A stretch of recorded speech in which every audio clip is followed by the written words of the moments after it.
ఈరోజు చక్కని వర్తమానాన్ని బైబిల్లోంచి మనం నేర్చుకుందాం. దురాశ వలన కలిగే దుఃఖము అండి. దురాశ వలన కలిగే దుఃఖము.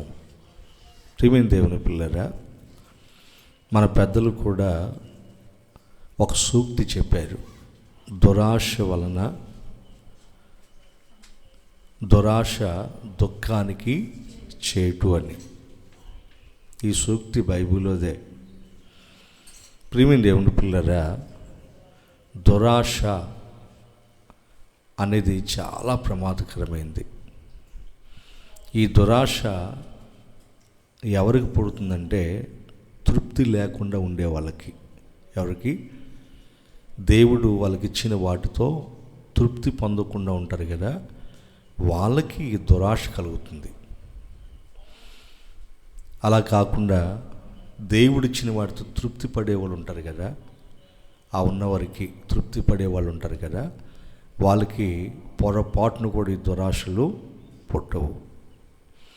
ప్రియమైన దేవుని పిల్లరా, ఈరోజు మనిషి చేస్తున్నటువంటి ప్రతి తప్పుకి కారణం ఏంటంటే దురాశ.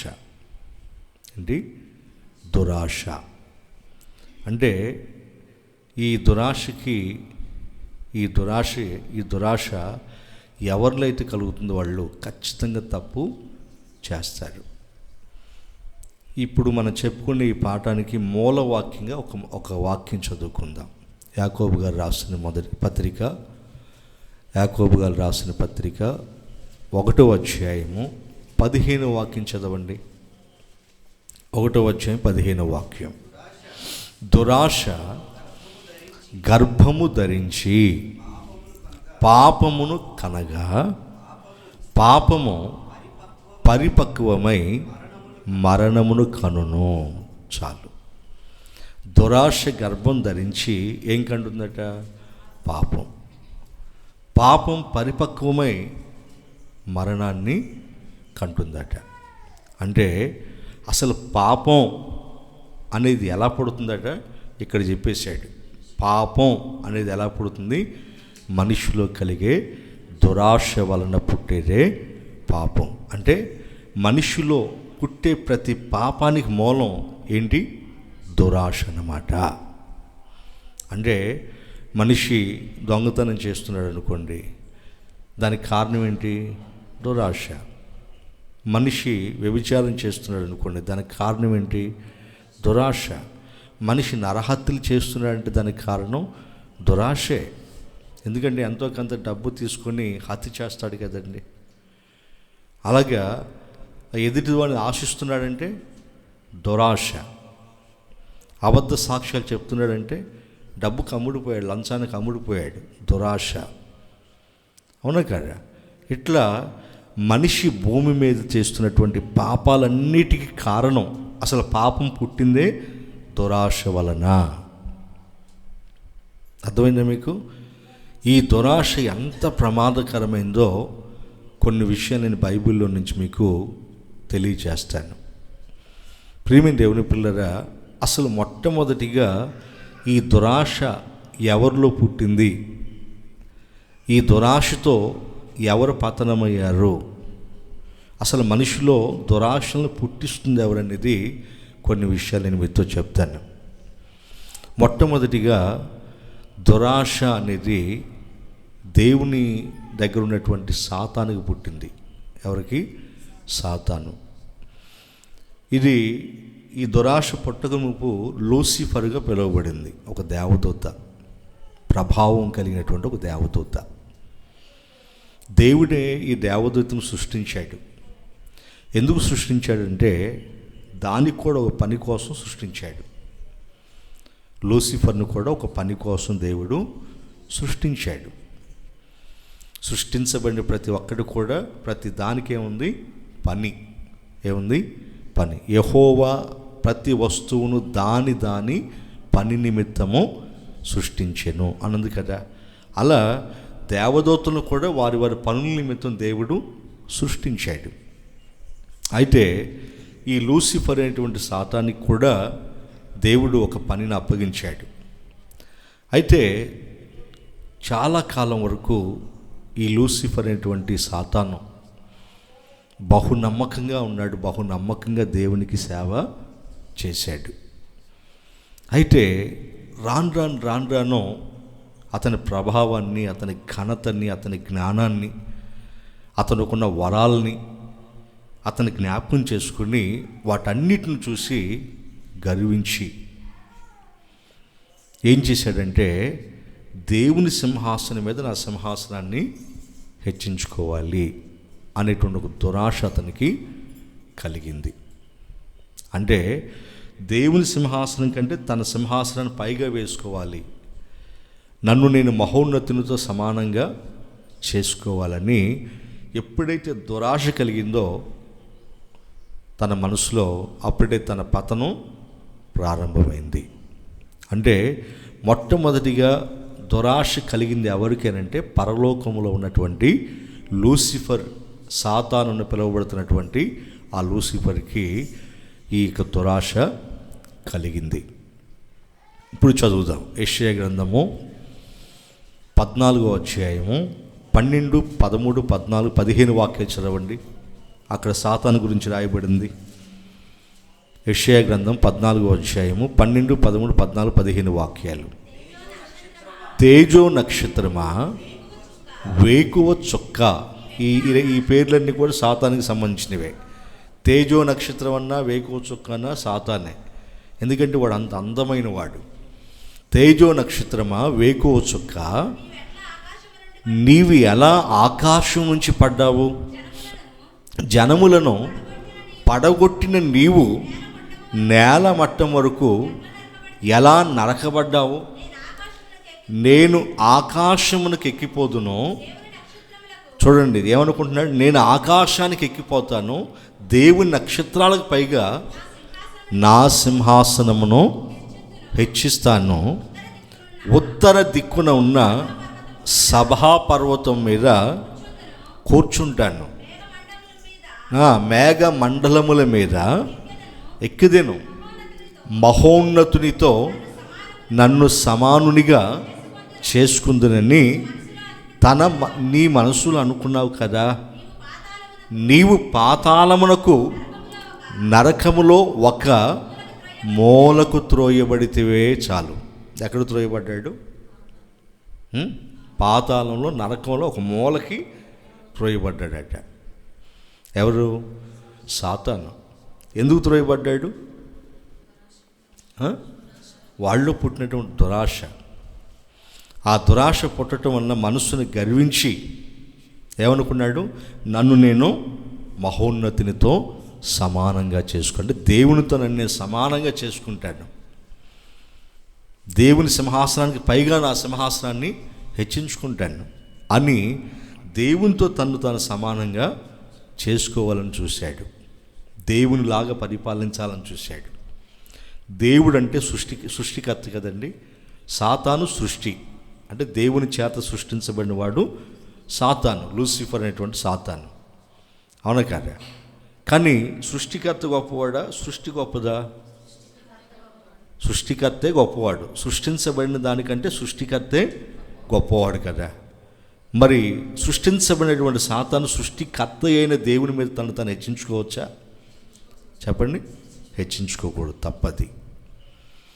అంటే మొట్టమొదటిగా దురాశ ఎవరిలో కలిగిందంటే దేవదూతల్లో ఒకడైనటువంటి సాతాను, అంటే లూసిఫర్, వాళ్ళలో కలిగింది ఇది. అలా ఆ దురాశ కలిగి వాడు ఏమైపోయాడు? నరకంలో, పాతాళానికి ఒక మూలకి త్రోసేయబడ్డాడు. యుద్ధం జరిగింది. ఆ యుద్ధంలో దేవుని దూతలు అతన్ని ఓడించేసి అతని దూతను పాతాళంలో బంధించేశాడు. ప్రియమైన దేవుని పిల్లరా, ఆ విధంగా సాతాను పతనం అవడానికి గల కారణం ఏంటి అంటే సాతాను మనస్సులో పుట్టిన దురాశ.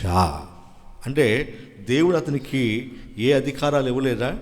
చాలా గొప్ప అధికారాలు ఇచ్చాడు. కొన్ని కోట్ల దేవదూతల మీద అతన్ని అధిపతిగా చేశాడు. ఇంకా అది చాలదు అనుకోకుండా ఇంకా తనకు తృప్తి అనేది లేక ఏం చేసింది? దేవుని మీద తిరుగుబాటు చేసి, తప్పు కదండి అట్లా, అవునా కదా? కాబట్టి ఆ దురాశ వలన తను దేవుణ్ణి వ్యతిరేకించి దేవుని మీద తిరుగుబాటు చేసి పతనమైపోయి పాతాళంలో ఒక మూలకి త్రోయబడ్డాడు. ఇది దురాశ వలన కలిగే దుఃఖం. అప్పటి నుంచి ఇప్పటి వరకు వాడు దేవునితో సహవాసాన్ని కోల్పోయాడు, శాపగ్రస్తుడిగా మార్చబడ్డాడు. ఇప్పటికి వాడు దేవునికి విరోధమైన పనులే చేస్తున్నాడు. ఇంకా క్షమాపణే లేదు. వాడు రాబోయే కాలంలో యుగ యుగాలు కూడా నరకంలో ఉండబోతున్నాడు.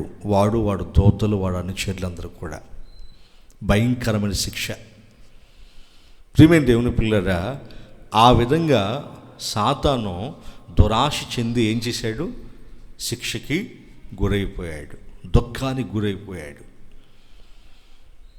ఇప్పుడు ఈ దురాశతో పడిపోయినటువంటి ఈ సాతానే మనుషుల్లో ఏం చేస్తున్నాడు అంటే దురాశలను కలిగిస్తున్నాడు. ఎవరిలో? మనుషుల్లో. ఎందుకు మనుషుల్లో దురాశలు కలిగిస్తున్నాడు అని అంటే, తాను ఎలా దేవునికి పరలోకానికి దూరం అయిపోయాడో తన పిల్లలైనటువంటి మనుషులు కూడా దేవునికి దూరం అయిపోవాలి. దేవుడున్న పరలోకం వాళ్ళు చేరుకోకూడదు. కాబట్టి వాళ్ళు కూడా నేనున్న పాతాళంలోకి, నరకంలో త్రోయబడాలని చెప్పేసి వాడు కక్ష కట్టి దేవుని పిల్లలమైన మనల్ని ఏం చేస్తున్నాడంటే దురాశలకి ప్రేరేపిస్తున్నాడు. చదవండి ఆ మాట కూడా. యోహాను శుభవార్త 8వ అధ్యాయము 44వ వాక్యం దగ్గర నుంచి చదవండి. 44వ వాక్యం, యోహాను శుభవార్త 8వ అధ్యాయము 44వ వాక్యం. మీరు మీ తండ్రియగు అపవాది సంబంధులు. యేసు ప్రభువే స్వయంగా మాట్లాడుతున్నారు. ఎవరితో? ఆనాటి యూదులతో, యోధ మత పెద్దలతో, శాస్త్రులతో, పరిసయ్యులతో మాట్లాడుతున్నాడు. మీరు మీ తండ్రియగు అపవాది సంబంధులు, మీ తండ్రి దురాశలను. చూసారా?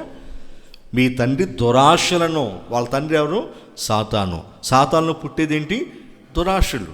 వాళ్ళలో పుట్టే దురాశలే మనుషుల్లో కూడా ఏం చేస్తున్నాడు? వాడు పుట్టిస్తున్నాడు.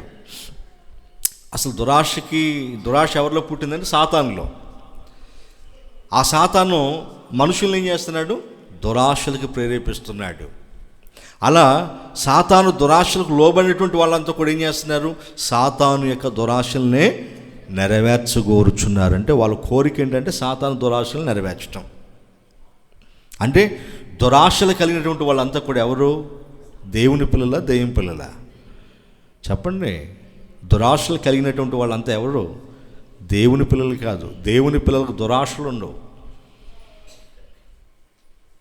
ఈ దురాశలు కలిగిన వాళ్ళంతా ఎవరంటే దేవుని పిల్లలు కాదు, దెయ్యం పిల్లలు.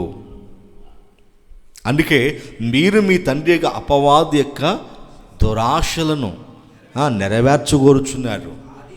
ఆది నుండి వాడు నరహంతకుడై ఉండి సత్యమందు నిలిచిన వాడు కాడు. చాలు. అంటే దురాశలకు జనకుడు ఎవరు? సాతాను. దురాశ పుట్టింది ఎవరిలో? మొదట్లో సాతానులో. ఆ దురాశలను ఎవరికి పుట్టిస్తున్నాడు? మనుష్యులకు పుట్టించి వాళ్ళను కూడా వాడు తన వలలోకి లాగేసుకుంటున్నాడు. ఆ క్రమంలోనే మొట్టమొదటిగా వాడు ఎక్కడికి వచ్చాడంటే ఏదేను తోటకు వచ్చాడు. ఎక్కడికి? ఏదేను తోటకి.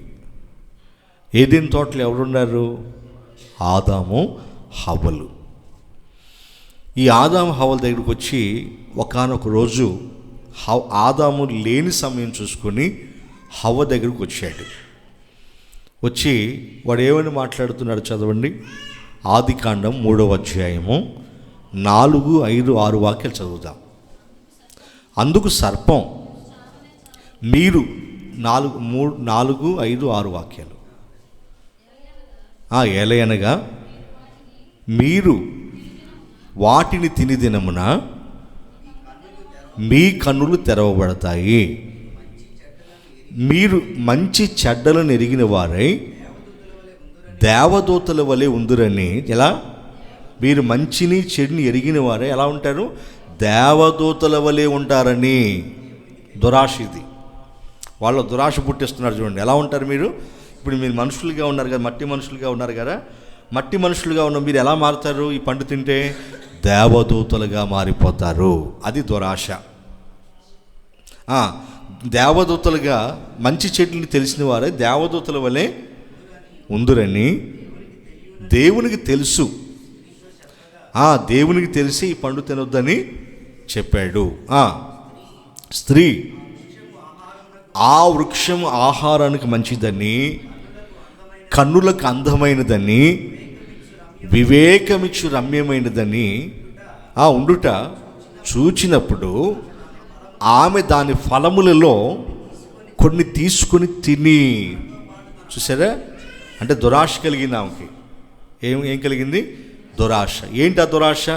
మనిషిగా ఉన్న నేను దేవదూతగా మారిపోవాలి. దేవుడు వాళ్ళని ఏ స్థితిలో ఉంచాడు?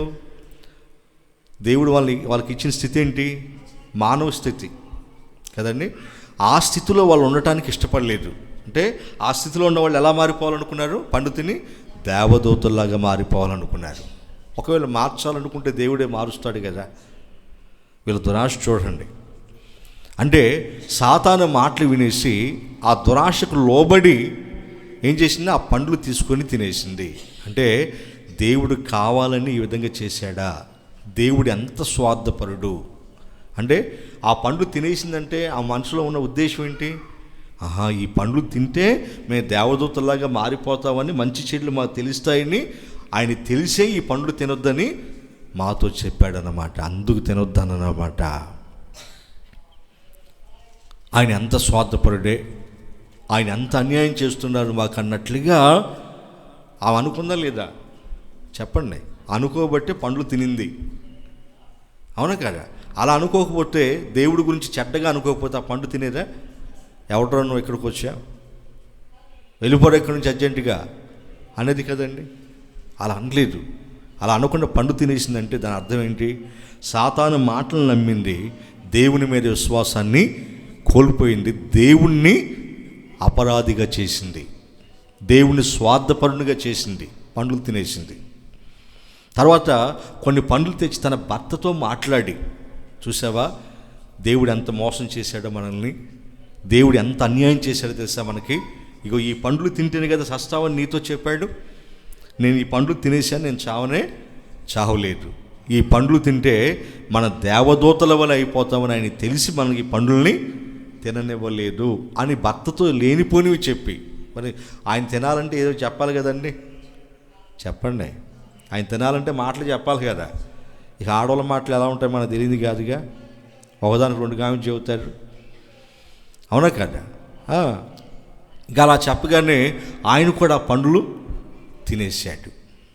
ప్రియమైన దేవుని పిల్లరా, అప్పుడు వాళ్ళిద్దరూ దేవుని దృష్టిలో అపరాధులుగా ఎంచబడ్డారు. అంటే వారు పాపం చేయడానికి గల కారణం ఏంటంటే దురాశ, వారిలో పుట్టిన దురాశ. నేను చెప్పాను కదా, మనిషి చేసే ప్రతి పాపం ఎక్కడి నుంచి పుడుతుంది, దేని వలన పుడుతుందంటే మనిషి మనస్సులో పుట్టే దురాశ వలనే ప్రతి పాపం పుడుతుంది. అంటే పాపం ఎలా పుడుతుందంటే దానికి మంచి నిదర్శనం ఇది, మంచి ఉదాహరణ. యాకోబు గారు చెప్తున్నాడు, దురాశ గర్భము ధరించి పాపమును కంటే పాపం పరిపక్వమై మరణానికి అంటుంది. అంటే దురాశ వలన పాపం పుడుతుంది, పాపం వలన మరణం కలుగుతుంది అన్నాడు. చూసారా ప్రియమైన దేవుని పిల్లరా? ఈ విధంగా తప్పు చేసినటువంటి వీళ్ళిద్దరినీ దేవుడు ఏ విధంగా శపించాడో చూడండి. అదే అధ్యాయం మూడో అధ్యాయం 16వ వాక్యంలో మొట్టమొదటిగా అవ్వని ఏమని శపిస్తున్నాడు చూడండి. ఆయన స్త్రీతో, నీ ప్రయాసమును నీ గర్భవేదనను నేను మిక్కిలి హెచ్చిస్తాను. వేదనతో నువ్వు పిల్లల్ని కంటావు. ఎట్లా చెప్పండి? వేదనతో నీవు పిల్లల్ని కంటావు. నీ భర్త ఎడల నీకు వాంఛ కలుగుతుంది, అతడు నిన్ను ఏలునని చెప్పాను. అంటే అప్పటి నుంచి స్త్రీ ఎవరు ఏలుబడిలోకి వెళ్ళిపోయింది? భర్త ఏలుబడిలోకి వెళ్ళిపోయింది. అప్పటి వరకు ఎవరు ఏలుబడిలో ఉన్నారు? ఇద్దరు భార్యాభర్తలు ఇద్దరు ఎవరు ఏలుబడిలో ఉన్నారు? దేవుని ఏలుబడిలో ఉన్నారు. దేవుని ఏలుబడిలో ఉన్నప్పుడు వాళ్ళిద్దరు ఎలా ఉన్నారు? చాలా చక్కగా ఉన్నారు. అదే భర్త ఏలుబడిలోకి వచ్చాక భార్య ఎలా అయిపోయింది? భర్తకి బానిస అయిపోయింది. అవునా? అంటే ఈ శాపాన్ని కొని తెచ్చుకుంది ఎవరు? చెప్పండి, ఈ శాపాన్ని కొని తెచ్చుకుంది ఎవరు? వాళ్ళే, హవ్వే. ఇది దేవుని తప్పు కాదు, ఆమె తప్పే ఇది. ఆ విధంగా శపించాడు. నీ గర్భవేదని మిక్కిలి హెచ్చిస్తాను, నువ్వు వేదంతో పిల్లలు కంటావు. ఇప్పటికీ స్త్రీ వేదనతోనే పిల్లలను కంటుంది. ఒకవేళ నిండి నెలలు వచ్చిన తర్వాత నొప్పులు రావట్లేదు అనుకోండి, నొప్పులు వచ్చే ఇంజక్షన్ మరీ ఇచ్చి నొప్పులు కలగజేస్తారు. ఏ స్త్రీ అయినా నవ్వుకుంటూ కనిందా ఇప్పటివరకు? నవ్వుకుంటా చెప్పరేమా? నవ్వుకుంటూ కనిందా? ఏడ్చుకుంటూ కంటది. ఆ కనేటప్పుడు భర్తను కూడా భయంకరమైన బూతులు తిట్టిద్ది. చాలామంది ఎడతారు అట్లా, ఈడి వాళ్ళే వాడి వాళ్ళే నెట్ అయిపోయానని. ఆ బాధ అట్లా అనిపిస్తుంది. అవునా కదా? చెప్పండి, అవునా కదా? అయినా కానీ అలా తిట్టిద్దా? అంత కష్టపడిద్దా? మళ్ళీ భర్త వల్ల ఏం కలుగుతున్నావుకి? వాంఛ, కోరిక, శాపం అది. ప్రియమైన దేవుని పిల్లరా, ప్రతి స్త్రీ ఇంతవరకు నేను నాకు తెలిసి చరిత్రలో పలానా స్త్రీ కనేటప్పుడు నవ్వుకుంటూ అంది అనేది మాట నేను వినలేదు. ఏ స్త్రీ అయినా వేదంతో ఏడ్చుకుంటూ పిల్లలను కంటుంది. ఇదేంటంటే శాపం. ఎందుకు ఈ శాపం, ఎందుకు ఈ దుఃఖం వచ్చింది ఆదాము హవ్వలకి అంటే దురాశ, వాళ్ళు పుట్టిన దురాశ. ఇక ఆదాముని ఏమని శపించారు? కింద చదువు, కింద 17వ వాక్యం. ఆయన ఆదాముతో, నీవు నీ భార్య మాట విని తినవద్దని నేను నీకు ఆజ్ఞాపించిన వృక్ష ఫలములు తింటివి గనుక నీ నిమిత్తము నేల శపించబడింది. ఏం శపించబడింది? ఆదాము తప్పు చేసి ఎవరిని శపించాడు దేవుడు? నేలని. నేలని ఎందుకు శపించాడు? మనిషి బ్రతకాలంటే భూమి పండాలి కదండి. మనిషి బ్రతకాలంటే ఆహారం తినాలి కదా. ఆహారం ఎక్కడి నుంచి వస్తుంది? భూమి నుంచి, అంటే నేల నుంచి వస్తుంది. కాబట్టి ఇప్పుడు తను బ్రతుకు దినాలన్నీ కూడా ఆహారం తిని బ్రతకాలి. కాబట్టి ఈ ఆహారం నేల నుంచి రావాలి. కాబట్టి ఆ నేలను శపిస్తున్నాడు. ప్రయాసముతోనూ నీవు బ్రతుకు దినాలన్నీ కూడా నేల మట్టి అది ముండ్ల తుప్పలను గచ్చ పొదలను నీకు మొలిపిస్తుంది. అంటే అప్పటి వరకు ముళ్ళ పొదలు గచ్చ పొదలు లేవన్నమాట. తర్వాత దేవుడు వాటిని భూమిని శపించిన తర్వాత ఇవన్నీ మొలిచాయన్నమాట. ఎందుకంటే ఆదాం కష్టపడి బ్రతకాలి కదా, బయటికి వెళ్ళి ఏదైనా తోట నుంచి ఆయన వెళ్ళగొట్టేశాడు కదండి. కాబట్టి బయటికి వెళ్ళి బ్రతకాలి కదా. ఆ నేలను సేద్యపరచుకోవాలి. సేద్యపరచాలంటే అవి ముళ్ళ పొదలు గచ్చ పొదలు ఉంటే ఏం చేయాలి? కష్టపడి వాటిని తీసేయాలి, కష్టపడి సేద్యం చేయాలి, తన చెమటని నేలకోర్చాలి. ఎంత కష్టమో తెలుసా? అదే అంతకుముందు వాళ్ళు తప్పు చేయకముందు, వాళ్ళకి ఎటువంటి దురాశలు పుట్టక మునుపు వాళ్ళు ఏదేని తోటలు ఎలా ఉన్నారు? ఆ చల్లని తోటలో అన్ని చెట్లే కదండి, అన్ని ఫల వృక్షాలు కదా. అక్కడ లేని వృక్షం లేదు కదా. అన్ని వృక్షాలు ఉన్నాయి, అన్ని ఫలాలు వాళ్ళకి దేవుడిచ్చాడు. చక్కగా ఫలాలు తింటూ బ్రతికాడు. వాళ్ళకి అప్పటి వరకు వస్త్రాలు కూడా లేవు. వాళ్ళు ఎలా ఉన్నారంటే చిన్నపిల్లల మనసును పోలి ఉన్నారు. అవునా కదా? అంటే వస్త్రాలు వేసుకునే పని లేదు, వస్త్రాలు ఉతుక్కోవాలంటే అసలు వస్త్రాలు ఉండాలి కదా కదా. వస్త్రాలే లేవు వాళ్ళకి. ఇక వండుకునే పని అంతకంటే లేదు. ఎందుకంటే భూమిని సేద్యపరచట్లేదు. ఉన్న తోటనే వాళ్ళు ఏం చేస్తున్నారు? చక్కగా నీరు కట్టి ఫలింపజేస్తున్నారు. ఆ పండ్లు కోసుకొని తింటున్నారు. ఆ పండ్లు ఎంత ఆరోగ్యం మనకు తెలుసు కదండి.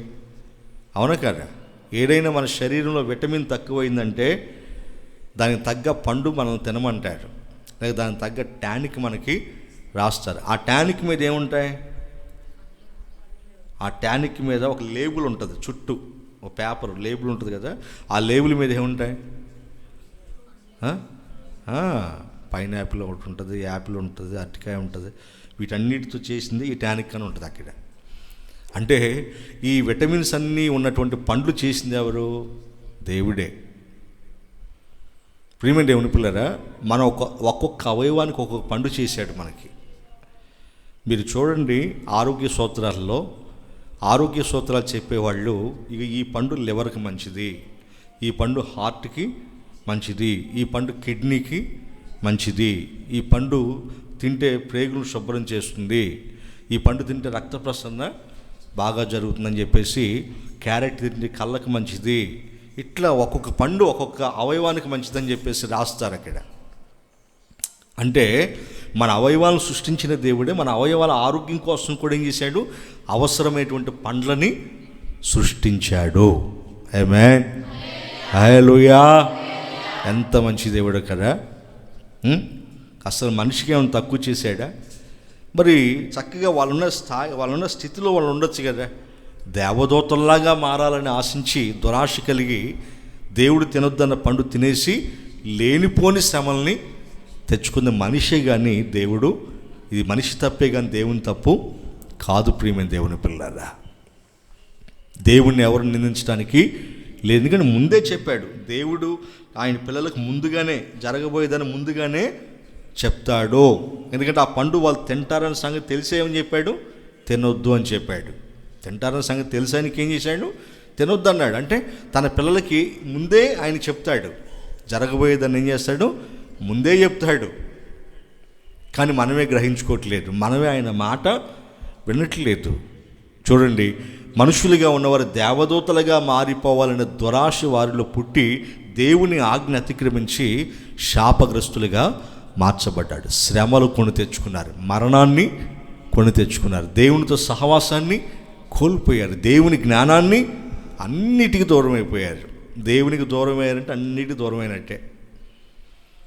ఆ విధంగా వారు కలిగినటువంటి దుఃఖానికి కారణం ఏంటంటే వారిలో పుట్టిన దురాశ. ఇది మీ మనసులో పెట్టుకున్నట్ల. దురాశ ఎంత పనిచేస్తుందో, మనిషిని ఎంత దుఃఖంలోకి నెట్టేస్తుందో, ఎంతగా ఏడిపిస్తుందో, అది ఇక అంతే. ఆ యొక్క పాపం తరతరాలు అంటే ఆదాము తప్పు చేశాడు కదండి. ఆ విధంగా ఆ పాపంలో ఆయన ఉండి మనల్ని కూడా కంటం వలన ఆ పాపం యొక్క ప్రభావం మన మీద కూడా పడింది కదా.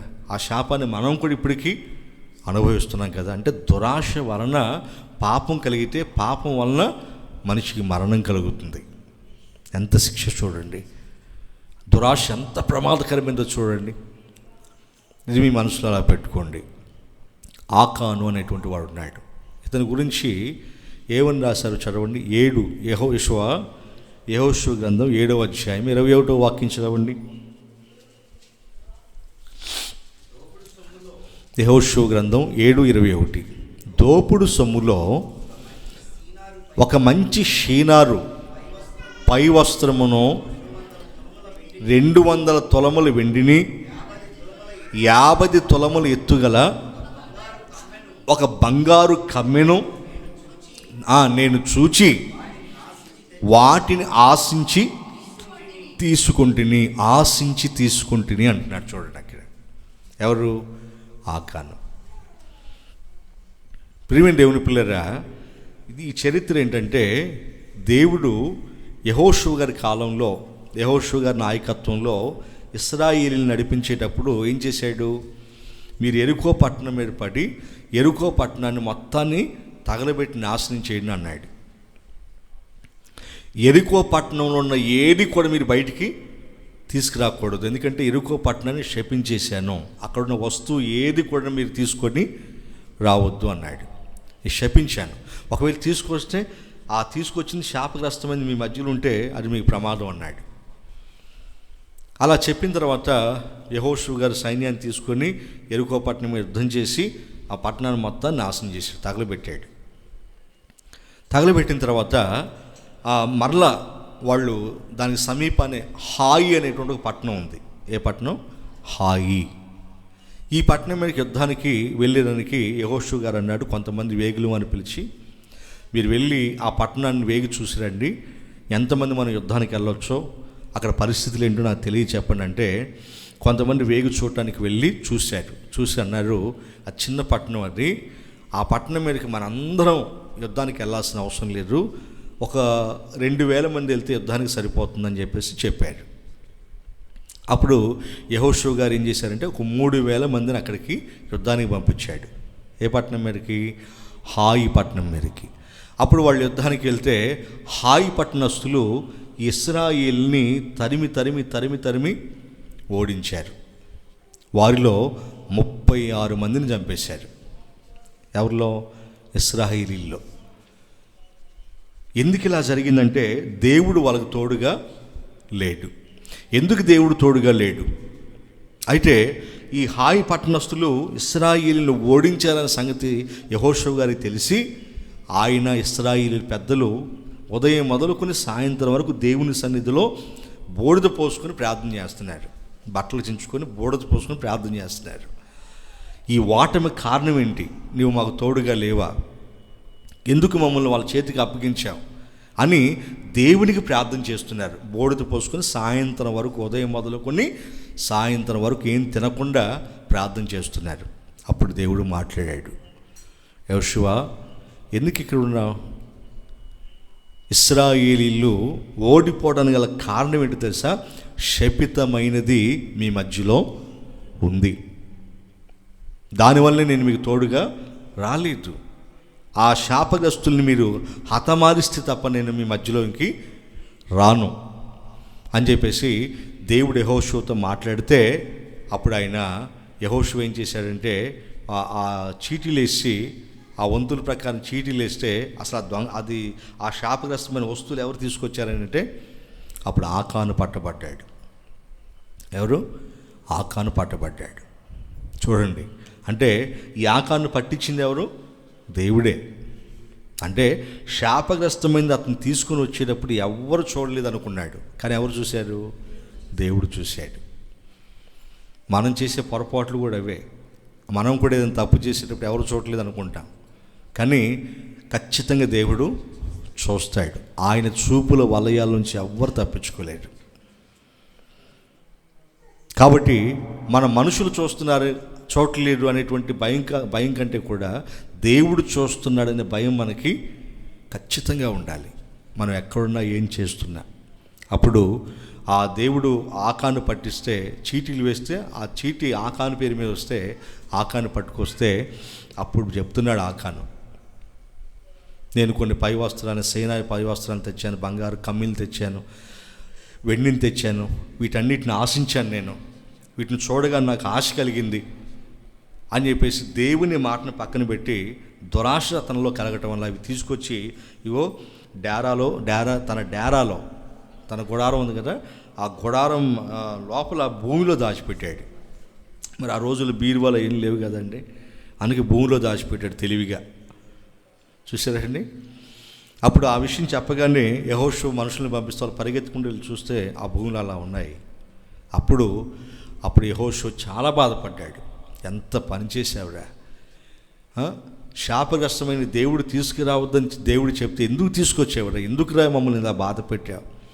నీ వలన 36 మంది చనిపోయారు కదరా, ఇశ్రాయేలీలు ఓడిపోయారు కదరా, అవమానం కలిగింది కదా దేవునికి అని ఎంతో బాధపడి అతన్ని రాళ్లతో కొట్టించి, అతని పిల్లల్ని, అతని భార్యని రాళ్లతో కొట్టించి ఆకోరు లోయ దగ్గర తీసుకెళ్ళి అతన్ని నిప్పేసి తగలబెట్టేశారు, అతని కుటుంబాన్ని. అలా ఆ కుటుంబాన్ని నిర్మూలన చేసిన తర్వాత అప్పుడు దేవుని కోపం చల్లారింది. ఇప్పుడు ఈ ఆకాను కుటుంబం ఇంత దుఃఖానికి కారణం అవటానికి కారణం ఏంటి? ఆకానులో పుట్టిన దురాశ. మరి అతను తీసుకొచ్చినప్పుడు అతని భార్య, అతని పిల్లలకు తెలియదా? వాళ్ళ ఉద్దానాలు కదండి, వాళ్ళు కూడా అతనికి సహకరించారు, గుంటతో దాంట్లో పెట్టేదానికి సహకరించారు. అందుకే వాళ్ళని కూడా చంపాల్సి వచ్చింది. అంటే ఇప్పుడు రాళ్లతో కొట్టేటప్పుడు ఎటువంటి దెబ్బలు తగులుతాయి మీకు తెలుసు కదండి. అలా ఆ దెబ్బలు తగిలేటప్పుడు వాళ్ళు ఏడ్చుంటారా చెప్పండి? ఎంత బాధ ఉంటుంది. అంత బాధ గల కారణం ఏంటంటే వారిలో పుట్టిన దురాశ. వాళ్ళ దుఃఖానికి కారణం ఏంటంటే దురాశ. నా ప్రియ సహోదరి సహోదరులారా, దేవుడు చెప్పినట్టుగా మనం చేయాలి. ఆయన మనల్ని ఏ స్థితిలో ఉంచాడో ఆ స్థితిలోనే మనం నేర్చుకోవాలి. లేనిపోని వాటిని మనం ఆశించకూడదు.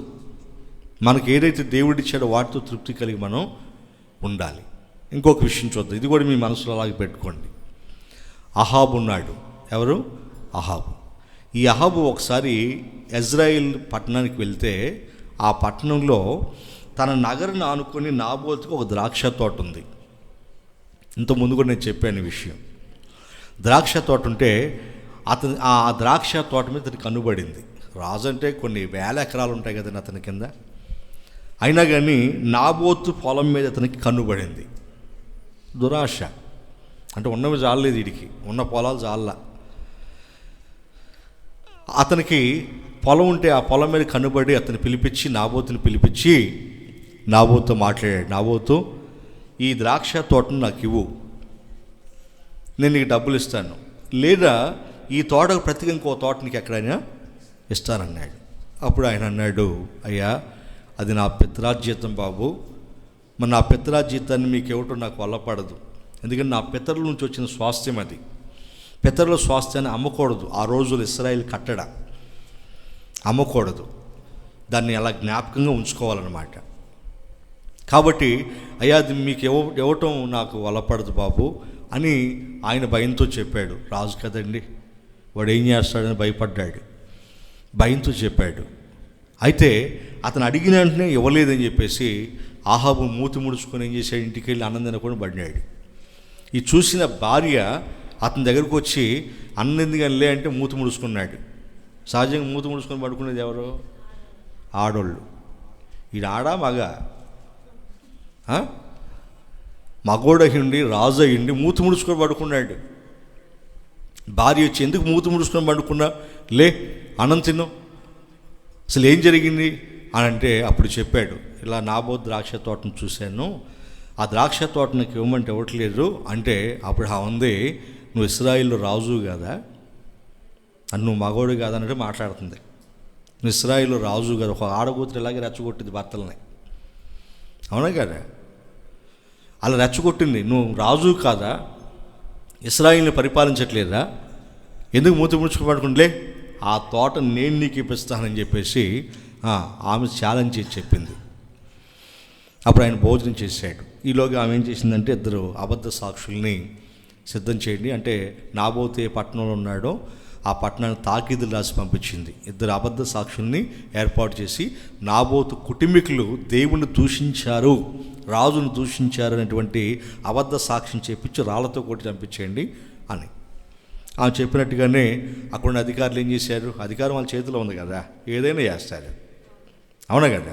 అప్పుడు వాళ్ళు తాకీదులు రాస్తే ఇద్దరు అబద్ధ సాక్షులు నిలబెట్టారు. ఆ రోజుల్లో రాజును దూషించిన వానికి, దేవుని దూషించిన వారికి మరణశిక్ష వేసేవాళ్ళు. ఏ శిక్ష? మరణశిక్ష. రాజును ఎవరైనా దూషించారనుకోండి ఏం చేస్తారు? మరణశిక్షే. ఇప్పుడు మనవాళ్ళు ఉన్నారు, ప్రజాస్వామ్య ప్రభుత్వం అంది, ఇప్పుడు రాజుల ప్రభుత్వం కాదు. ఈ ప్రజాస్వామ్య ప్రభుత్వంలో మనవాళ్ళు సీఎంని తిడతారు, ప్రియమ్మని తిడతారు, అయినా ఏం పట్టించుకోరు వాళ్ళు. కానీ అప్పట్లో అలా కాదు, రాజుని ఎవడైనా తిట్టాడన్న సంగతి తెలిస్తే వాడిని తీసుకొచ్చి ఉరి తీసేవాళ్ళు. అట్లా చేస్తారు. రాజును దూషించిన, దేవుని దూషించిన ఉరి తీసేస్తారు, నేను రాళ్ళతో కొట్టి చంపేస్తారు. ఆ విధంగా నాబోతు కుటుంబీకులు దేవుణ్ణి, రాజును దూషించారని అబద్ధ సాక్ష్యాలు చెప్పించి రాళ్ళతో కొట్టి అతన్ని చంపించేశారు. అతను చనిపోయిన సంగతి యెజబెలుకి తెలిసింది, రాణికి తెలిస్తే అప్పుడు యెజబెలు తన భర్త అహాబుతో చెప్పింది, లే నాబోతు చచ్చిపోయి వెళ్ళి ద్రాక్ష తోటను ఆక్రమించుకుంది దౌర్జన్యంగా. వాడు ద్రాక్ష తోటను ఆక్రమించుకోవడానికి వెళ్తే అహాబు రాజు, అప్పుడు దేవుడు ఏలియా గారిని పంపించేమని మాట్లాడుతున్నాడు. చదవండి, రాజుల మొదటి గ్రంథం 21వ అధ్యాయము 19వ వాక్యం చదవండి. రాజుల మొదటి గ్రంథం 21:19. నీవు అతని చూచి ఈలాగు ప్రకటించు, యెహోవా సెలవిచ్చినదేమనగా నీవు స్వాధీనపరుచుకొనవలెనని నీవు నాబోతుని చంపావు కదా. యెహోవా సెలవిచ్చింది ఏంటంటే, ఏ స్థలమందు కుక్కలు నాబోతు రక్తమును నాకాయో ఆ స్థలమందే కుక్కలు నీ రక్తం కూడా నాకుతాయి. చూసి అతనితో చెప్పాడు. దేవునికి స్తోత్రం చెప్పండి, హల్లెలూయా. ఊరి బయటికి తీసుకువెళ్ళిన రాళ్ళతో కొట్టి చంపేశారు కదా నాబోతు కుమారుల్ని, కుటుంబాన్ని మొత్తాన్ని కూడా. అప్పుడు వాళ్ళ రక్తాన్ని ఎవరు నాకాయంట? కుక్కలు. ఇప్పుడు ఈ ద్రాక్ష తోటను స్వాధీనపరచుకోవాలని ఇక్కడికి వచ్చావు కదా, ఈ ద్రాక్ష తోట కోసం దీన్ని స్వాధీనపరచుకోవడానికి నాబోతు కుటుంబాన్ని చంపావు కదా, ఎక్కడ నాబోతు రక్తాన్ని కుక్కలు నాకాయో నీ రక్తాన్ని కూడా అక్కడే నాగుతాయి. అంటే నువ్వు కూడా చస్తావు అనే, నీ కుటుంబాన్ని నేను శపించానంటున్నాడు దేవుడు. అంటే అహాబు కుటుంబం నాశనం కావడానికి కారణం ఎవరు? ఏంటి? అహాబులో పుట్టిన దురాశ. రాజు అంటే కొన్ని వేల ఎకరాలు అతని కింద ఉంటుంది కదండి. కొన్ని వేల ఎకరాలు అతని కింద ఉన్నప్పుడు ఎందుకు ఆశించాడు? ఈ దురాశలు ఎవరు పుట్టిస్తున్నారు మనుషులో? సాతాను. ఎందుకంటే మనిషిని నాశనం చేయడానికి. రాజు అంతటి వాడు దురాశ కలిగి ఉంటే వాడిని కూడా దేవుడు విడిచిపెట్టలేదు. చివరికి యుద్ధంలో అహాబు యుద్ధం చేసినప్పుడు మారువేషంలో వెళ్ళాడు యుద్ధానికి. వెళ్తే ఒకడు గురి చూడకుండా బాణం కొట్టాడు. గురి చూసి కాదు, గురి చూడకుండా బాణం కొడితే అది వచ్చి ఖచ్చితంగా కవచపు కీలి మధ్యలో దూరింది. అంటే గుండెల్లో గుచ్చుకుంది ఆడికి. ఎవరికి? అహాబు రాజుకి. అప్పుడు కుప్పగూలిపోయాడు రథం మీద. అరే నన్ను అటు తీసుకెళ్ళరా అంటే, ఆ రథం రోజులు ఏమంటే తీసుకెళ్ళరా, పక్కకు తీసుకెళ్ళరా, నేను బాగా రక్తం గారిపోతుందిరా, నేను నిలవలేకపోతున్నానంటే, అమ్మో నువ్వు కూలిపోతే మమ్మల్ని అందరిని చంపేస్తారు వీళ్ళని చెప్పేసి వాడు అట్లాగే నిలబెట్టాడు వీడిని. చూసారండి? ఇక సాయంత్రం వరకు ఆ రక్తం అలా దారగా కారిపోతుంది రథం మీద. తర్వాత చనిపోయాడు. అతను తీసుకెళ్ళి పాతి పెట్టారు. ఈలోగా అతను ఏ రథం మీద ఉన్నాడో ఆ రథం మీద రక్తం కారింది కదండి. ఆ రథాన్ని కడగటానికి నేల దగ్గర ఒక కొలం దగ్గర తీసుకెళ్ళి అది కడుగుతూ ఉంటే కుక్కలు వచ్చి ఆ రక్తాన్ని నాకే దేవుడు చెప్పినట్టుగా. దేవుడు చెప్పాడు కదా, కుక్కల నాబోతు రక్తం ఎక్కడ నాకే నీ రక్తం కూడా అలాగే జరిగిందా? అతని కుటుంబాన్ని దేవుడు శపించాడా? ఎందుకు అతని కుటుంబం నామరూపాలు లేకుండా పోయింది? కుటుంబాన్ని ఎందుకు దేవుడు శపించాడంటే దురాశ. దురాశ వలన మనిషికి ఎటువంటి దుఃఖం కలుగుతుందో, ఎటువంటి వినాశనాలు కలుగుతాయో ఒకసారి ఆలోచించండి. సాతానంతటి వాడిని దేవుడు విడిచిపెట్టలేదు దురాశ పుడితే. అవునా? అహాబు రాజు అంతటి వాడిని కూడా దేవుడు విడిచిపెట్టలేదు. అంటే ఎవడైనా దేవునికి విరోధంగా ఏదైనా చేస్తే దేవుడు పొరపాటున విడిచిపెట్టాడు. తీర్పు తీరుస్తాడు, శిక్షిస్తాడు. ఆమేన్. హల్లెలూయా, హల్లెలూయా. ఎవరిని విడిచిపెట్టాడు అంటే దురాశ ఎంత ప్రమాదకరమైన చూడండి. ఎందుకంటే ఆ దురాశ వలన అహాబు ఏం చేశాడు? నాబోతు కుటుంబాన్నే నాశనం చేశాడు కదా. అలా నాశనం చేయటం మంచిదా?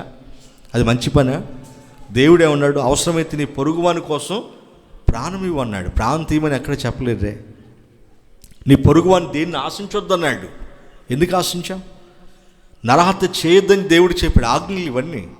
ఎందుకు నరహత్య చేయించాం?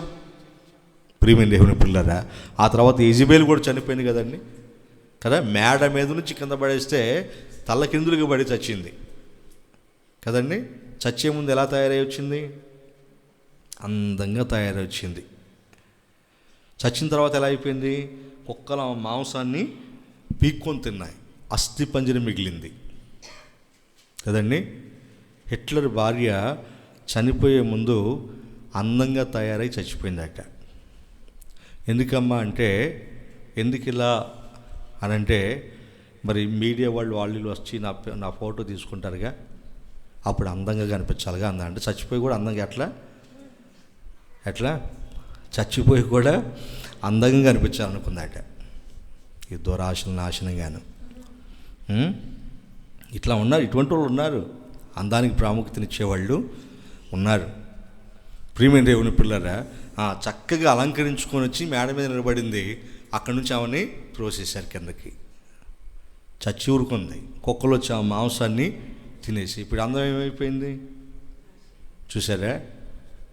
ఎందుకు ఆ కుటుంబం అలా నాశనం అవుతుందంటే దానికి కారణం వాళ్ళు పుట్టిన దురాశ. వాళ్ళకున్న పొలాలు చాలా అనుకోలేదు, నాబోతు పొలాన్ని కూడా ఆశించారు. దురాశ ఎంత ప్రమాదకరమైనది ఒకసారి ఆలోచించండి. ఇది కూడా మీ మనసులో ఇలా పెట్టుకోండి. ఎవరెవరి గురించి చెప్పాను? ఆదాము హవ్వల గురించి, రెండోది ఆకాను గురించి, మూడవది అహాబు గురించి. చెప్పండి. మొదటిది ఆదాము హవ్వల గురించి, రెండవది ఆకాను తన కుటుంబం, మూడవది అహబు తన కుటుంబం, ముగ్గురు గురించి చెప్పారు. అలాగే ఇస్కరియోతు యూదా ఉన్నాడు. ఇతను కూడా యేసు ప్రభుని వెంబడిస్తూ ఏం చేశాడు? దురాశతో, ధనాపేక్ష కలిగింది అతనికి. దురాశ కలిగి ఏం చేశాడు? సొమ్ము సంచులు, కానుక సంచులో వేసిన కానుకను దొంగిలిస్తూ వచ్చాడు. ఇంకా అది చాలక ఇంకా అతను ఆశ పుట్టి, ఇంకా దురాశ పుట్టి యేసు ప్రభుని అమ్మేస్తే, ఎందుకంటే ఎలాగో శాస్త్రులు పరిసరాలు ఆయన కోసం ఎదుగుతున్నారుగా చంపడానికి, ఆయన అమ్మేస్తే ఇంకా డబ్బులు బాగా వస్తాయి కదని చెప్పేసి దురాశ అతను కలిగింది. ఇంకా మంచిగా బ్రతకొచ్చు అని దురాశ కలిగింది. చివరికి అన్నట్లుగానే యేసు ప్రభు వారిని అమ్మేసి 30 వెండి నాణాలు తీసుకున్నాడు. అంతకుముందు కానుక సంచిలో దొంగిలించిన ధనం, ఇటు యేసు ప్రభు వారిని అమ్మగా వచ్చిన దానివన్నీ దగ్గర పెట్టుకున్నాడు. చివరికి అతను ఏమైపోయాడు? యేసు ప్రభుని అమ్మిన తర్వాత అదంతా చూసి తనకు తానే దుఃఖించి తన తప్పు తాను తెలుసుకొని, నేను నీతిమంతుని రక్తాన్ని అప్పగించి తప్పు చేశానని కుమిలిపోయి తనకు తాను వెళ్ళి ఏం చేశాడు? ఉరిపెట్టుకొని చచ్చిపోయాడు. ఆ కొమ్మ ఇరిగి అతను కింద పడిపోయి నడిమికి బద్దలై పొట్టలో పేగులని బయటికి వచ్చాయట. అతను ఆ దురాశతో సంపాదించిన ఆ సొమ్ము వలన అతను బాగుపడింది ఏమీ లేదు, నాశనం అయిపోయాడు. చివరికి అతను వెళ్ళాల్సినటువంటి మార్గంలో అతను వెళ్ళకూడని స్థలానికి వెళ్ళిపోయి నరకానికి వెళ్ళిపోయాడు. అపోస్తుల కార్యములు 1:25 వాక్యం చదవండి. అపోస్తుల కార్యములు 1:25. తన చోటికి పోవుటకు యోధా తప్పిపోయి, తన చోటికి అంటే పరలోకానికి వెళ్ళుటకు యోధా తప్పిపోయి పోగొట్టుకునిన ఈ పరిచర్యలోనూ అపోస్తులత్వములోనూ పాలు పొందుటకు వీరిద్దరిలో నీవు ఏర్పరచుకున్న వారిని చాలు. ఇక్కడ యోధా తన చోటికి వెళ్ళటానికి ఏమైపోయాడట? తప్పిపోయాడట. అంటే పరలోకానికి వెళ్ళాల్సినటువంటి వాడు ఎక్కడికి వెళ్ళిపోయాడు? నరకానికి వెళ్ళిపోయాడు. నరకంలో నిత్యం ఏడిపే కదండి, అక్కడ ఏడుపును పండ్లు కొరుగుట. బైబిల్ ఏముంది? నరకంలో ఏడుపు పండ్లు కొరుగుట. అంటే ఇతని యుగాలు కూడా ఏడవాలి కదండి నరకంలో. ఈ ఏడుపు కారణం ఏంటి? ఈ దుఃఖానికి కారణం ఏంటంటే అతనిలో పుట్టిన దురాశ. అర్థమైంది మీకు? ఇది కూడా మీ మనసులో అలా పెట్టుకోండి. గెహాజీ అనేవాడు ఉన్నాడు. ఎవరు? గెహాజీ. ఈ గెహాజీ కూడా ఎలీషా గారి దగ్గర ఉన్నప్పుడు నయమాన్ అనేటువంటి ఒక సిరియా సైన్యాధిపతి ఎలీషా గారి దగ్గరకు వచ్చి స్వస్థత పొందిన తర్వాత అతను వెళ్ళేటప్పుడు కొన్ని బహుమానాలు ఎలీషా గారికి ఇవ్వాలనుకున్నాడు. కానీ ఆయన తీసుకోవడం దేవుని చిత్తం కాదు. ఎలీషా గారు అన్నారు, ఈ బహుమానాలు నాకు వద్దు, అవి నీ దగ్గరే ఉంచుకో అన్నాడు. సరే, ఎంత బతిలాడిన ఆయన తీసుకోలేదు, ఎందుకంటే దేవుని చిత్తం కాదు. మొత్తం మీద అక్కడి నుంచి ఆయన వెళ్ళిపోతున్నాడు. వెళ్ళిపోయేటప్పుడు గెహాజీకి దురాశ కలిగింది. అరే, ఆయనకు అవసరం లేకపోతే ఆయన పక్కన మేము ఉంటున్నాం కదా, తీసుకొని మాకు ఇవ్వచ్చుగా అన్నట్టు. చూసారండి, అవి తీసుకొని మాకు ఇవ్వచ్చుగా, అసలు ఈయన ఏ మనిషి అండి అన్నట్టుగా చూశాడు. ప్రియమైన దేవుని పిల్లరా, ఆ తర్వాత ఎలీషా గారు లోపలికి వెళ్ళిపోగానే ఇతనిలో పుట్టిన దురాశతో ఏం చేశాడు తెలుసా? రథాన్ని కలుసుకున్నాడంటే పరిగెత్తి. ఎంత పరిగెత్తాడో! రథాన్ని కలుసుకున్న గుర్రం రథాన్ని లాక్కుని వెళ్ళేటప్పుడు ఎలా పరిగెత్తుదండి? మామూలు పరిగెత్తదు కదా గుర్రంతో పాటు పరిగెత్తాడు. అంటే ఎంత దురాశ ఉందో చూడండి.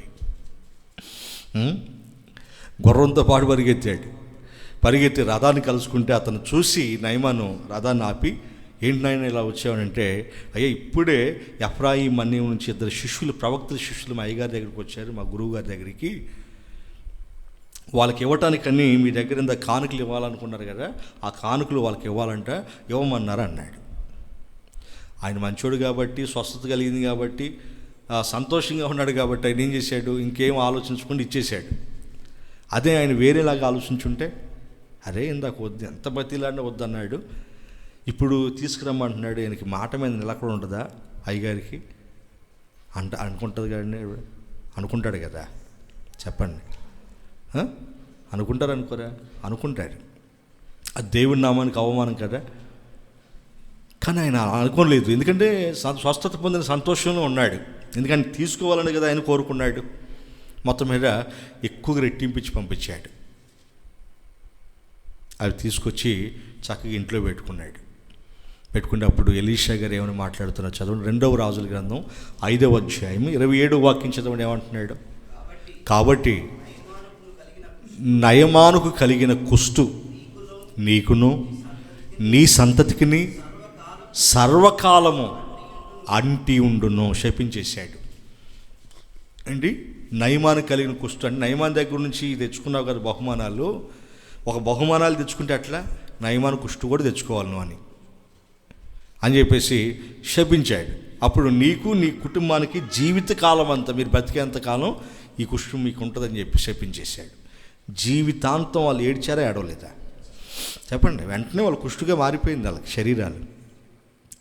జీవితాంతం ఏడ్చుంటారా వాళ్ళు బ్రతికినంతగా? అందుకే స్వస్థ ఉండదు. ఇక దేవుడు కలగజేశారు కదా జబ్బు, ఇంకా ఆ జబ్బుకి ఎవరు స్వస్థపరచలేరు.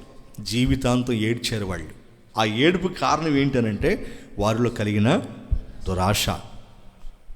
మన పాఠం ఏంటి? దురాశ వలన కలిగే దుఃఖం. ప్రియమైన దేవుని పిల్లలు, ఇట్లా ఒక దావీదు గారు ఆయన ఏం చేశాడు? తన పొరుగువాడైన ఊరియా భార్య స్నానం చేస్తుండగా చూసి ఆశించాడు. ఆశించి ఏం చేశాడు? దురాశ కలిగింది అతనికి. ఏమి కూడా నా భారీగా ఉండాలి. అప్పటికే చాలామంది భార్యలు ఉన్నారు ఆయనకి కదండి. రాజులంటే భార్యలు కొద్దివేమీ లేదండి, బొచ్చడి మంది భార్యలు ఉంటారు వాళ్ళకి. ఎవరు అందంగా కనపడితే వాళ్ళని చేసుకుంటారు వాళ్ళ బుద్ధి అది. కానీ దేవుడు బహుభార్యతను ఒప్పుకోలేదు. ఫస్ట్ నుంచి ఆయన అంగీకరించలేదు. లేకపోతే ఫస్టే ఆదాము చేసినప్పుడు ఆదాము కోసం 10 మంది చేసి ఉంచాడు కదా హవ్వల్ని. ఒక్కదాన్ని ఎందుకు చేశాడు? ఒక్క భర్తకు ఒక్కతే భార్య ఉండాలని. ప్రియమైన దేవుని పిల్లరా, ఆ విధంగా దావీదు దురాశ కలిగి ఊరియా భార్య బత్షెబని ఇంటికి తీసుకొచ్చి ఆమెతో వ్యభిచారం చేశాడు. ఆ దురాశ వలన భయంకరమైన శాపాన్ని అనుభవించాడు, భయంకరమైన శిక్ష అనుభవించాడు కదండి.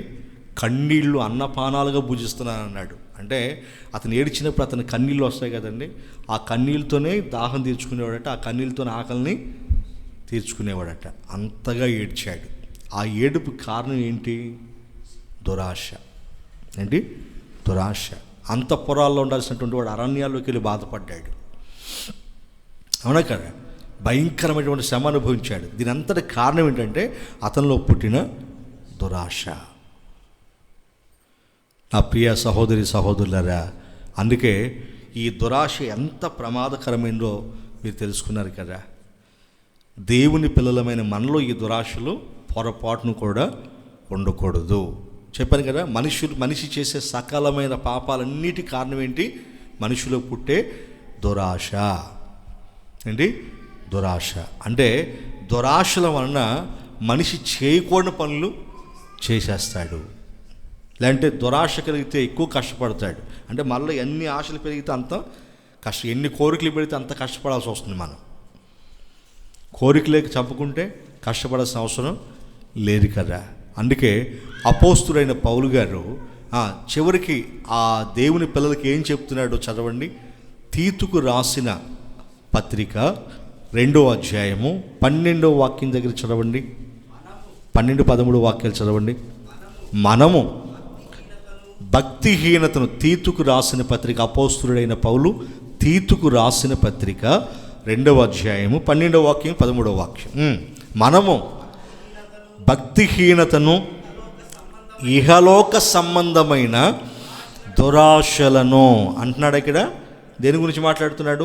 ఇహలోక సంబంధమైన దురాశలు. ఈ దురాశలు దేనికి సంబంధించినవి? ఈ లోకానికి సంబంధించినవి. ఇహలోక సంబంధమైన దురాశలను విసర్జించి శుభప్రదమైన నిరీక్షణ గలవారమై, అనగా మహాదేవుడును మన రక్షకుడునైన యేసుక్రీస్తు యొక్క ప్రత్యక్షత కొరకు ఎదురు చూచుచు ఈ లోకంలో స్వస్థ బుద్ధితోను. ఏ బుద్ధితో? స్వస్థ బుద్ధి అంటే మంచి బుద్ధి. స్వస్థ బుద్ధి అంటే ఏంటి? మంచి బుద్ధి అని. జబ్బు లేని మనసు అని అంటాం. జబ్బున్న మనసు అంటే దురాశలు, స్వార్థం, ఈర్ష్య, కుళ్ళు, కొట్ర ఉండేదాన్ని జబ్బు మనసు అంటారు. స్వస్థ బుద్ధి అంటే మంచి మనసు కలిగిన వాడు, స్వస్థ బుద్ధి కలిగిన వాడు అంటారు. నీతితోనూ భక్తితోనూ బ్రతుకుచుండవలెను. ఎలా? నీతితో భక్తితో బ్రతుకుచుండాలి. దేవునికి స్తోత్రం చెప్పండి. హల్లెలూయా.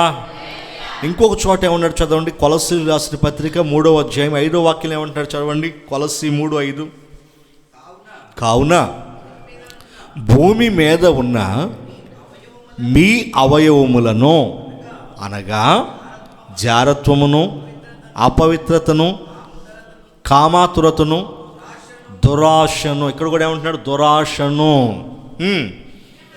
విగ్రహారాధన అయిన ధనాపేక్షను చంపేయండి. ఇప్పుడు మనం ఏం చేయాలట? దురాశలు మనలో మన అవయవాల్లో దురాశలు పుడితే ఏం చేయాలట? వాటిని చంపాలట. చంపకపోతే ఆ దురాశలే మనల్ని చంపుతాయి. ఆదాము చంపాయి కదండి, అవునా కదా? ఆత్మీయంగా వాళ్ళని చంపేశాయి కదా. ఆకాన్నే తన కుటుంబాన్ని చంపేసిందిగా దురాశ. అహాబుని తన కుటుంబాన్ని చంపేసిందిగా దురాశ. గెహజీ కుష్టుని కలిగించిందిగా దురాశ, అవునా కదా? ఇస్కరియోతుని చంపేసింది కదా దురాశ. అంటే ఈ దురాశలు అనేటువంటి కోరికలు మనలో చంపకపోతే ఆ దురాశలు మనల్ని ఏం చేస్తాయి? చంపేస్తాయి. చివరిగా చక్కని మాట చెప్పుకొని ముగించేసుకుందాం. ఫిలిప్పీయులకు రాసిన పత్రిక, అపోస్తలుడైన పౌలు గారు ఫిలిప్పీయులకు రాసిన పత్రిక 4వ అధ్యాయం 11, 12 వాక్యాలు చదువుదాం. ఏమంటున్నాడు చదవండి. మనం ఎలా ఉండాలో చెప్తున్నాడు అక్కడ. నాకు కొదువ కలిగినందున నేను ఇలాగ చెప్పట్లేదు. నేను ఏ స్థితిలో ఉన్నానో చూడండి, ఎంత చక్కని మాటలు చెప్పాడో క్రైస్తవులైనటువంటి వాళ్ళకి. నేను ఏ స్థితిలో ఉన్నానో ఆ స్థితిలోనే సంతృప్తి కలిగి నేర్చుకొని బా, ఎంత చక్కని మాట అండి. దేవునికి స్తోత్రం చెప్పండి. హల్లెలూయా. నేను ఏ స్థితిలో ఉన్నానో ఆ స్థితిలోనే సమృద్ధి కలిగి నేర్చుకొని ఉన్నాను. దేన స్థితిలో ఉంటున్నా నాకు తెలుసు. ఏ స్థితిలో? దేన స్థితి అంటే ఏమీ లేకపోయినా నేను ఆ స్థితిలో ఉండగలుగుతాను. ఆ దేన స్థితిలో ఉండి నేను దేన్ని ఆశించను. ఆ స్థితి నాకు అలవాటే అంటున్నాడు. నేను దేని స్థితిలో నెరుగుదును. సంపన్న స్థితిలో అంటే ఒకవేళ నాకు కలిగిందంటే ఆ స్థితిలో కూడా నేను ఎలా ఉండాలి నాకు తెలుసు. అంటే ఒకవేళ సంపన్న స్థితిలో నేను ఉంటే నేను గర్వించను, ఇంకా లేని దానికోసం నేను ఆశించను. ఇంకా దేన స్థితిలో నెరుగుదును, సంపన్న స్థితిలో నెరుగుదును.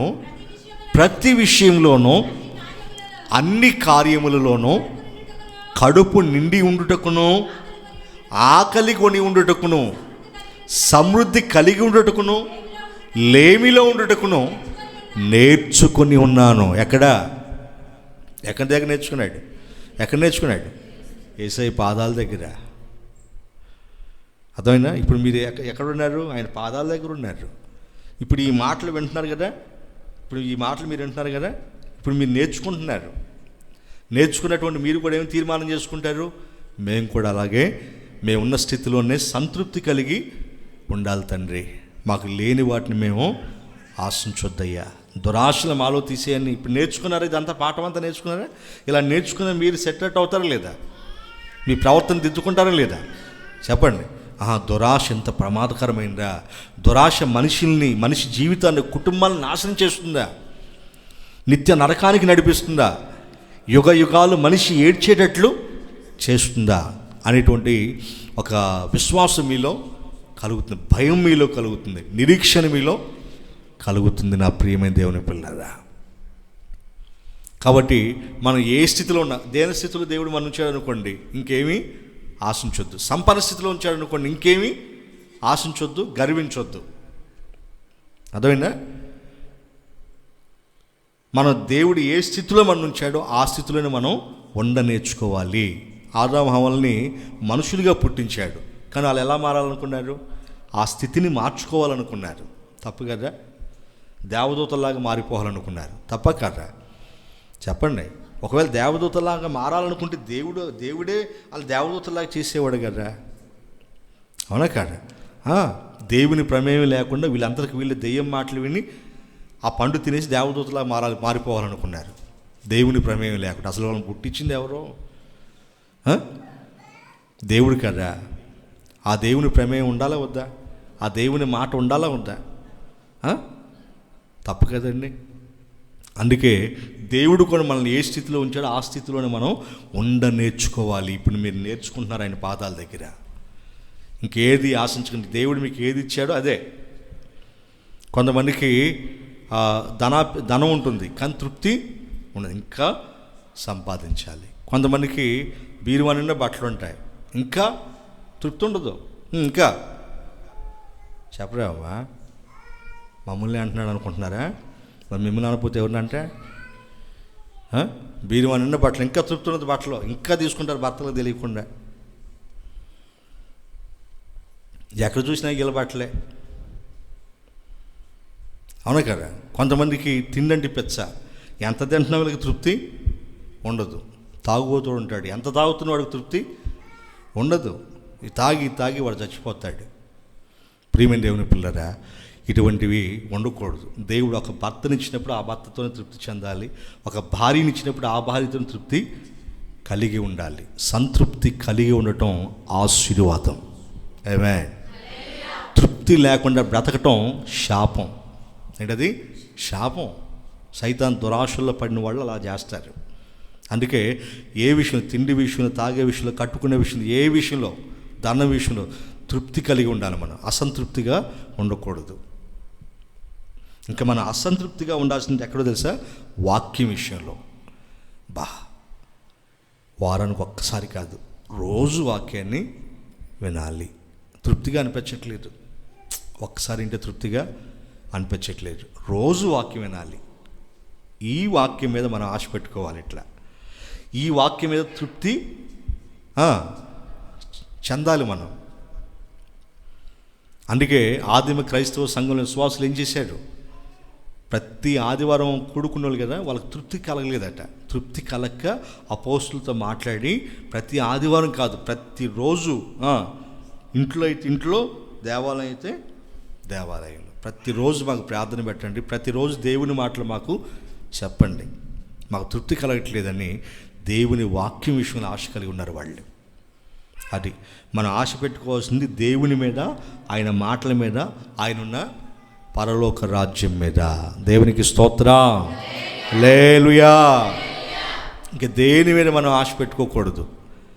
ఒకవేళ అటువంటి ఆశని మీలో కలిగి అంటే అది దురాశగా మారిపోతుంది. ఆ దురాశ నీకు దుఃఖానికి, జీవితాంతం, భూమి మీద ఉండగా జీవితాంతం ఏడవలసి వస్తుంది. చచ్చిన తర్వాత కూడా నరకంలో యుగ యుగాలు ఏడవలసి వస్తుంది. కాబట్టి దురాశ వలన ఏం కలుగుతుంది? దుఃఖం కలుగుతుంది. ఆ దుఃఖం లేకుండా సుఖశాంతులతో దేవునితో కలిసి యుగయుగాలు ఆయనతో కలిసి జీవించాలంటే ఆయన మీకు ఇచ్చిన వాటితో తృప్తి కలిగి ఉండండి. ఇటు కృపను పరిశుద్ధాత్మను మీ అందరికీ అనుగ్రహించునుగాక. ఆమేన్.